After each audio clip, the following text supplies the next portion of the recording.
नमस्कार, मैं हूँ इशिका और मैं हूँ आयुष। हम देख के आए हैं रॉकस्टार। यार आयुष, बाकी चीज़ों की तो मैं बाद में बात करूँगी, पर करीबन 11-12 साल के बाद रॉकस्टार इन थिएटर रिलीज़ हुई है। एंड कुछ भी हो, मतलब मुझे तो देखने में बहुत मज़ा आया इन थिएटर्स। भाई, थिएटर एक्सपीरियंस बहुत अच्छा रहा है। तो सबसे पहले हम शुरू करते हैं स्टोरी पे। इशिका, स्टोरी एक्सपर्ट आप हो। कैसी थी स्टोरी? क्या है, क्या वो मॉडर्न कॉन्टेक्स्ट में फिट हो रही है या नहीं? इस मॉडर्न टाइम पे हम देखें तो अभी स्टोरी की डिमांड जो है लोगों में, यूथ में ज़्यादा है कि वो थोड़ी रियलिस्टिक चीज़ें देखना ज़्यादा पसंद करते हैं।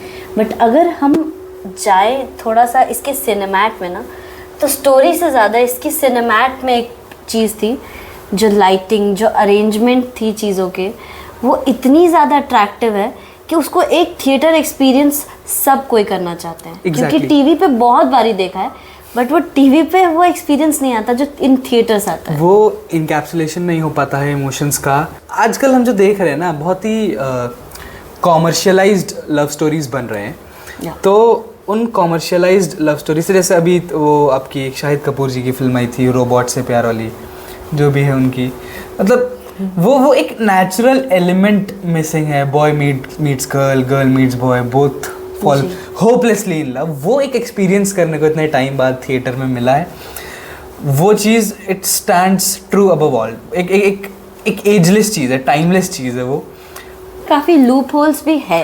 अगर आप जैसे बहुत, जब हमने लोगों से बात की बाहर, तो हमें समझ में आया कि लोग भी ये चीज़ एक्सपीरियंस कर पा रहे थे कि जब वो उस एज में थे, 2012 में जब के आसपास जब ये मूवी रिलीज़ हुई, तब उस समय जब लोग एक्सपीरियंस कर रहे थे, तब सब कुछ बिल्कुल फेरी लाइट जैसा था, बिल्कुल एकदम एक्सपीरियंस बहुत अलग था। क्योंकि 2012 के हिसाब से ये मूवी बहुत ही मैजिकल रही, एक फेरी टेल टाइप मूवी थी। और आज भी अगर जब ये थिएटर में आई है तो आप लोग अगर देख के आए हैं, हमें तो क्योंकि हाउसफुल शोज मिले अभी तक, बिल्कुल हाउसफुल, टोटली हाउसफुल। बट अगर आप थिएटर में देख के आए हैं तो आपने बहुत सारी सटल चीज़ें नोटिस की होंगी। और जो मिनिमलिस्टिक सिनेमैट इस मूवी में है कि हर एक चीज़ को कवर करने की कोशिश की है, हर एक चीज़ को एक सटल हिंट आपको देने की कोशिश की, एक बेसिक लव स्टोरी नहीं बताने की कोशिश की है।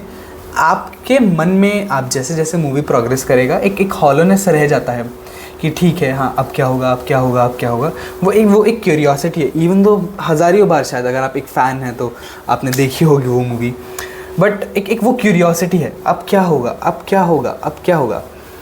और ये चीज़ म्यूज़िक से बहुत ज़्यादा एप्टली सपोर्ट हुई है, बिल्कुल बहुत। और हमने इस चीज़ को लेकर लोगों से बात भी करी है, क्योंकि when back in 2012 this movie came out, तो लोगों ने इसका म्यूज़िक बहुत पसंद किया। भले ही वो बहुत ज़्यादा तुम हो, भले ही हो और हो, साडा हक, ऑफ कोर्स साडा हक ऐथे रख भाई, बिल्कुल रख, डेफिनेटली। और काफ़ी दिल पे चोट डाली है नादा परिंदे ने। वो तो ऑफ कोर्स हर वॉन्डरलस्ट वाले व्यक्ति का एक फेवरेट गाना है।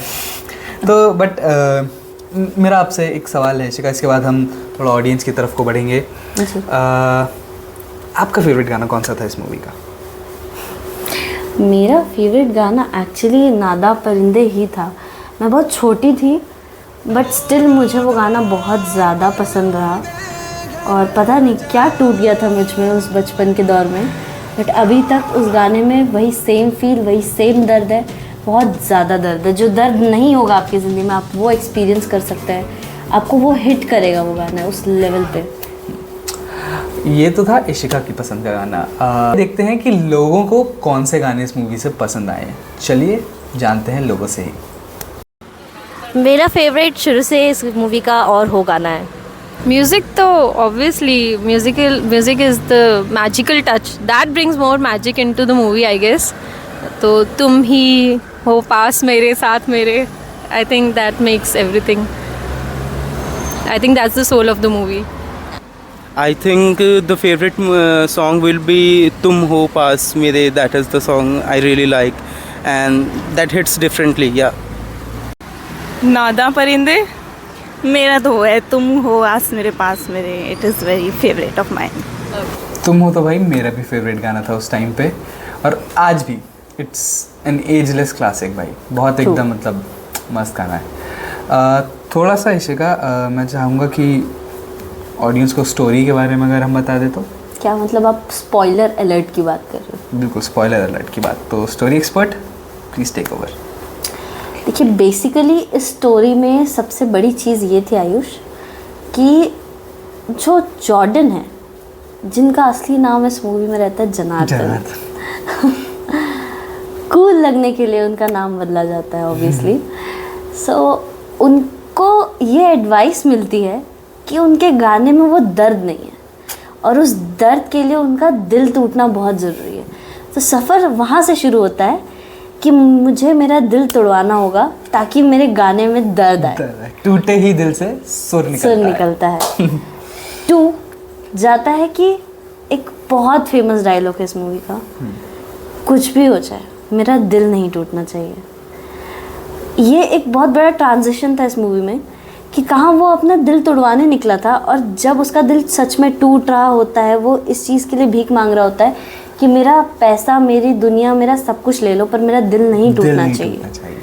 सो इट्स समथिंग जो बहुत ज़्यादा हार्ट ब्रेकिंग मोमेंट था सारी ऑडियंस के लिए। उस मोमेंट पे देखना, उस चीज़ को फील करना एग्जैक्टली कि प्यार कितना डिफरेंट होता है। एंड अगर थोड़ा सा और हम लोग देखें, एक बहुत सटल पॉइंट्स है स्टोरी, वही एक क्लासिक हीर रांझा टाइप स्टोरी है, boy meets girl, girl meets boy, circumstances कुछ ऐसे इमर्ज होते हैं। पहले the guy is behind the girl, वो नहीं मान रही, फिर व्हेन इवेंचुअली शी रियलाइजेस कि प्यार है, तो फिर लड़का हैज़ मूव्ड ऑन, तो वो नहीं, फिर व्हेन एवर एक ऐसा कॉम्प्लेक्स लव स्ट्रक्चर क्रिएट हुआ है कि you would want it to happen. आपको लगेगा कि इस इंस्टेंट में सब कुछ अच्छा हो जाएगा, एंड तब पता नहीं कहाँ से इम्तियाज़ अली एक ऐसा ट्विस्ट, एक ऐसा स्टोरी प्लॉट, एक ऐसा कुछ घुमा कर लेके आएंगे आपके लिए कि you will be heart broken all over again. मतलब इम्तियाज़ अली की मूवीज़ में सबसे बड़ा चीज़ एक ये एलिमेंट है ना कि ये प्रिडिक्टेबल नहीं होते एग्जैक्टली, अनटिल अनलेस ये कोई बायोग्राफी है, ये प्रिडिक्टेबल नहीं होगी। लाइक हर मोड़ पे चोट लगेगी आपको। Like some other movie we watched, mister and missus Mahi, उसका भी रिव्यू हम लोग करेंगे थोड़े टाइम में। वेल खैर, leave it aside, but story से अब हम लोग थोड़ा सा कैरेक्टर्स के डेवलपमेंट पे अगर आते हैं। मेन कैरेक्टर्स हमारे पास 2 हैं, जॉर्डन, जे, जनार्दन एंड हीर। तो ये स्टोरी बेसिकली उनके प्यार में ना पड़ पाने की है, दोनों के चाहते हुए भी प्यार में ना पड़ पाने की है। How would you rate Ranbir's character, Ranbir's portrayal of Janardhan? मतलब हम 3 अगर सेगमेंट में उसको बांटे हैं, जनार्दन, जे एंड जॉर्डन, तो कैसे आप उसको रेट करेंगे? If I will rate overall 10 out of 10। Acting बहुत ज़्यादा ज़बरदस्त थी, जिस मोमेंट पे जैसी एक्टिंग रिक्वायर्ड थी बिल्कुल वैसा परफॉर्मेंस गया है।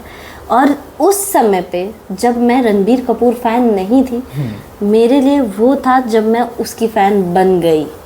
वो एक मूवी के लिए वो मेरे लिए हमेशा एक मतलब बेस्ट रहेगा, वो उसका एक बेस्ट था। वो आई गेस एक कमिंग ऑफ एज मोमेंट था for Ranbir Kapoor and even for Nargis Fakhri. मतलब उसके बाद बहुत ज़्यादा करियर तो नहीं चला है उनका।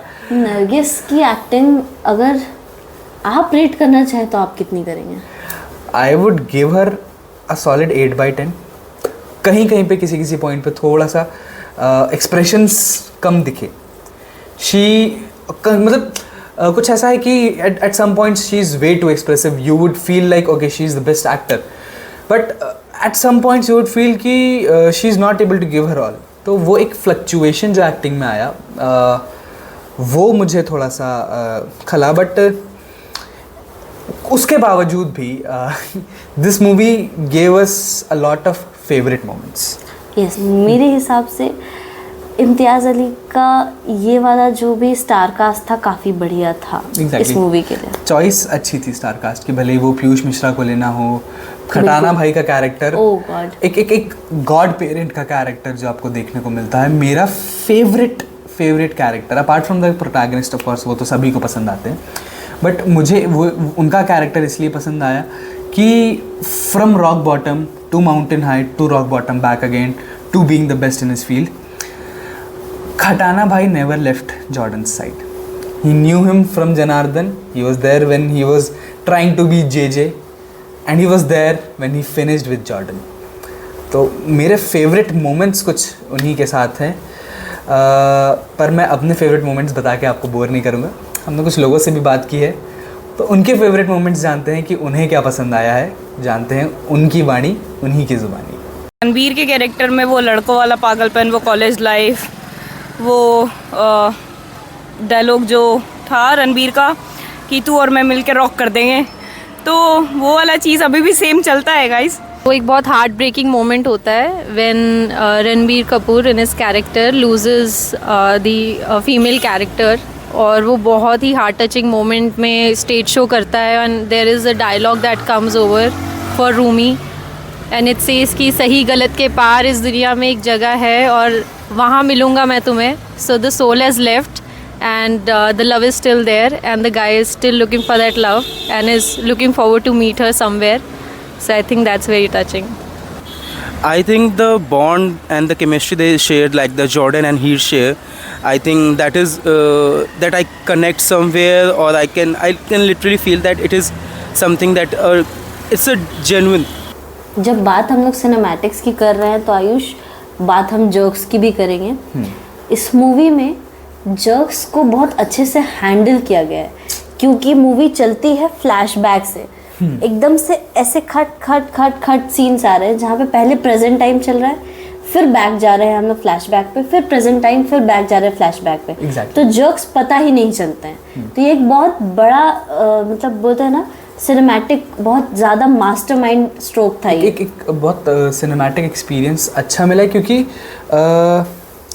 एक अगर आप देखो, एक वो जैसे हम कुन फाया कुन वाला अगर एक उस गाने को उठाते हैं, उसके प्री और पोस्ट में देखते हैं, तो एज अ व्यूअर जब आप फर्स्ट टाइम उसको देख रहे हो तो आपको एक एक्सपीरियंस टाइम का ख़त्म हो जाता है कि आपको पता नहीं चलता है कि क्या टाइम चल रहा है, आगे की स्टोरी है, पीछे की स्टोरी है, कहाँ पे हम खड़े हैं. तो वो एक यूफेमिज्म, एक मेटाफर है of being lost of the sense of time. की जब कोई बहुत एक डिप्रेसिव एपिसोड से जा रहा है तो उसको वो चीज़ नहीं पता चलती है.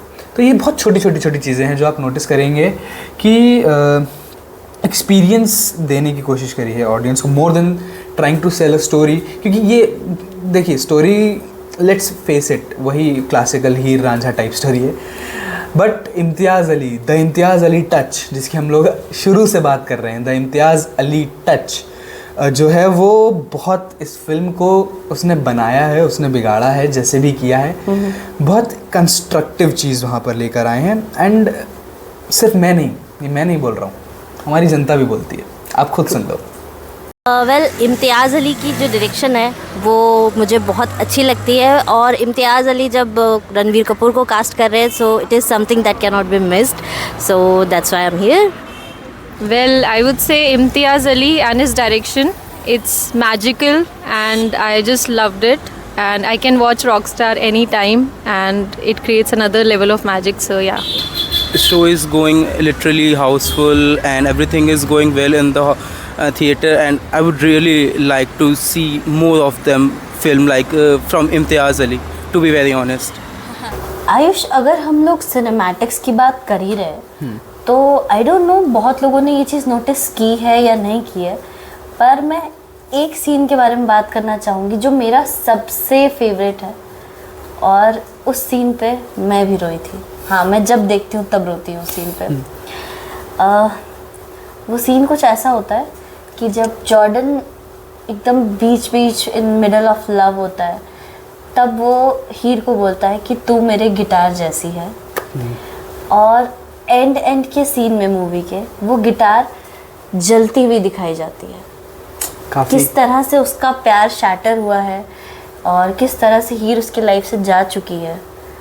और अगर आप देखें तो म्यूज़िक उसका पहला प्यार था, उससे उसको कनेक्ट करना हीर से, और उसके बाद ऑलमोस्ट उसके मूवी के एंड तक में उसका करियर भी जा चुका होता है, हीर भी जा चुकी होती है.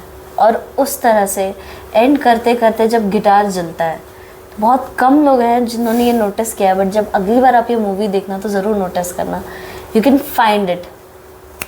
थिएटर एक्सपीरियंस बहुत लोगों ने, हमने जिनसे बात की उन्होंने भी ये बोला कि they were young when this movie came out. I myself was what 12, 13, 14 when this movie came out. 10 to 12 I guess. Yeah so I just wanted to experience it again in the theatre, क्योंकि एक वो समझ cinema की लेना चाहते हैं उस movie से कि भाई why is everyone such a huge fan of Imtiaz Ali. Also बहुत लोगों को पहले से अभी देखने में वो बटरफ्लाई इफेक्ट्स नहीं आए, तो ये आप सुनिए उनके ही मुंह से। पहले जब रिलीज़ हुई थी, स्कूल टाइम था, तब सिनेरियोज अलग थे, देखने का विजन अलग था। अभी उस चीज़ को देखने आए हैं कि ऐसा क्या अलग था जो बहुत बटरफ्लाई वाला सीन फील हुआ था उस टाइम देख के। दो अभी इतना ज़्यादा नहीं लगा, तब मेंटालिटी कुछ और थी, but still we enjoyed the movie. Yeah same, क्योंकि तब उस टाइम पे point of view was completely different. Now just to make sure कि अभी भी do we have the same perspective, will we see the movie with the same thing और not, just to make sure. But I find it कि हमने थोड़ा सा difference देखा है, because back then it was like wow Ranbir and everything, now it is like not that much. So yeah that was the reason. Rockstar जब आई थी that time I was too young, और अभी ये दोबारा से रिलीज़ हुई है तो मुझे इसे थिएटर में देखना था, एक थिएटर का एक्सपीरियंस भी लेना था, प्लस अभी दोबारा देखकर मैं मूवी को और ज़्यादा समझ पाई हूँ। So I am really liking it. Actually, I think sometimes you feel the vibe, the exactly vibe. Sometimes you are only on the theater for the vibe, and the vibe that will you get in the theater is something different. Like regular we watch in the laptop and TV, and I don't feel that the effect, the cinematography that movie gives you in the theater, that is something different.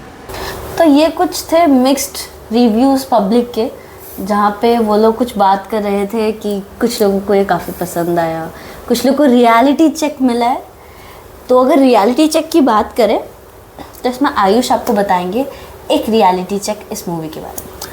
अब अगर देखो भाई आप fan हो, I apologize in advance, I am about to ruin your favourite movie with a few things जो मुझे लगा था शायद थोड़ी सी लूपहोलिश रही हैं। सबसे पहला कि जॉर्डन का कैरेक्टर पूरी लाइफ इनकॉन्सिक्वेंशियल रहा, एक्शंस के कॉन्सिक्वेंसेस उसको मिले, बट वो एकदम से जो बड़ा धमाका फूटा, आई गेस वो एक कैरेक्टर बिल्डअप शायद उतने बड़े उसके लिए रेडी नहीं था। वो एक मेनियाक तो दिखाया है, but as a fan, as a movie star मुझे लगा कि वो शायद थोड़ा सा ड्रामेटाइज्ड ज़्यादा लगा। ऑल्सो उस टाइम के हिसाब से ही ठीक थी। हाँ ऑफ कोर्स बैक इन 2012 तो थोड़ा फेरी टेलिश मूवीज थी। ये एक रियलिटी चेक इस समय जब दोबारा लोग थिएटर वॉच करके आए तो उन्हें लग रहा है कि ये थोड़ा ज़्यादा हो गया। एग्जैक्टली। एक और जो था बहुत माइनर सा कैरेक्टर एक है अदिति राव हायदरी का, जो एक पापाराजी, एक जर्नलिस्ट दिखाई गई है। उस जर्नलिस्ट के पास कोई काम नहीं है क्या, मतलब कुछ और काम धंधा नहीं है क्या? वो सब छोड़ छाड़ के जॉर्डन के प्राइवेट रूम में उसके पास बैठी है। एंड एक जो मुझे एज अ जर्नलिस्ट धक्का लगा वाज द फैक्ट दैट कि उसने एक बहुत ही स्टीरियोटिपिकल चीज़ करी कि एक फीमेल जर्नलिस्ट को कुछ भी इंफॉर्मेशन एक्सट्रैक्ट करने के लिए अपनी बॉडी यूज़ करनी पड़ती है, which is very it's pretty cheap कि there is a particular scene where she was trying to woo Jordan into revealing his darkest, deepest secrets, but it wasn't absolutely necessary. वो एक professionally वो भी कर सकती थी। Exactly, इस चीज़ को थोड़ा सा ऐसे दिखाया जा सकता था कि एक्चुअली रियलिटी में आपको हर जर्नलिस्ट आपके बेड पे नहीं मिलेगी। Exactly, एक रॉन्ग प्रेसिडेंट सेट करता है वहाँ पे। एक फेमिनिस्टिक पॉइंट ऑफ व्यू से भी बहुत ऑकवर्ड चीज़ है, क्योंकि आई हैव सीन दिस कि बहुत सारे मूवीज़ में ये चीज़ यूज़ है कि हनी ट्रैप आप यूज़ करते हैं, तो वो एंड इट्स नॉट ऑलवेज कि आप हनी ट्रैप ही यूज़ करो। एग्जैक्टली, बहुत मेहनत लगती भी है गाइस जर्नलिस्ट बनने में। एग्जैक्टली भाई, हालत ख़राब हो रहा है यार। and it's more difficult for women in a journalistic field, and so hats off to all those women out there. Over to you, Ishika. अब जब ये वीडियो ख़त्म होने के एकदम करीब आ चुकी है तो एक लास्ट पॉइंट मैं ऐड करना चाहूँगी। अभी हाल फिलहाल में इम्तियाज़ अली का एक इंटरव्यू हुआ जिसमें उन्होंने बताया कि जब ये सेकंड थिएटर रिलीज़ हुई है तब जो इसमें रूमी का डायलॉग है कि गलत सही से परे एक मैदान है, मैं वहाँ मिलूँगा तुम्हें, ये मूवी स्टार्ट होने के एकदम स्टार्टिंग में ही दिखाई जाती है। हाँ, एग्जैक्टली। तो ये पहली वाली रिलीज़ में नहीं हुआ था, ये एक प्रोसेस है।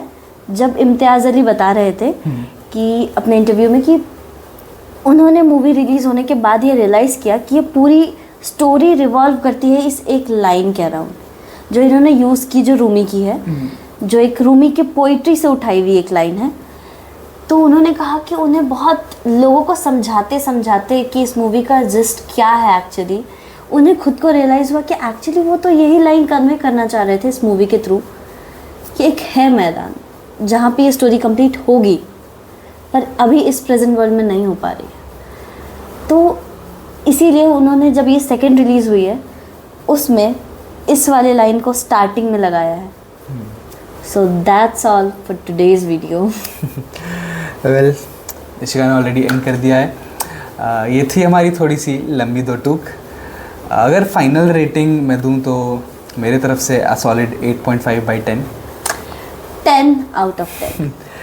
Spoken like a true fan.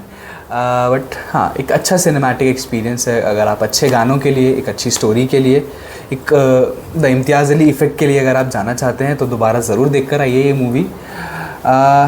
I would recommend कि आप प्रैक्टिकलिटी घर छोड़ कर आइए, ठीक है। तो with that being said, we'll take your good byes now. मिलेंगे अगले वीडियो में। Up until then, keep watching Undercover mirror.